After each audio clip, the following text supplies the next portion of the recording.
বাংলাদেশের অন্তর্বর্তী সরকারের নির্বাচনের ঘোষণাকে স্বাগত জানিয়েছে যুক্তরাষ্ট্র। বুধবার নিয়মিত ব্রিফিংয়ে কথা জানান মার্কিন পররাষ্ট্র দপ্তরের মুখপাত্র বেদান্ত পাটেল। গুমের ঘটনায় সাবেক প্রধানমন্ত্রী শেখ হাসিনার জড়িত থাকার যে প্রমাণ গুম কমিশন পেয়েছে তা নিয়েও মন্তব্য করেন তিনি।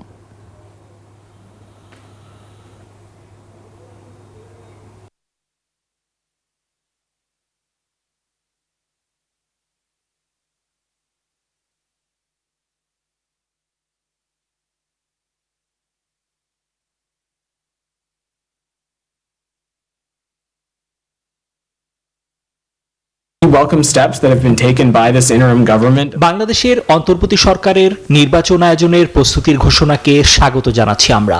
নিজেদের নেতৃত্বকে বেছে নেওয়ার সুযোগ পাবে বাংলাদেশের জনগণ।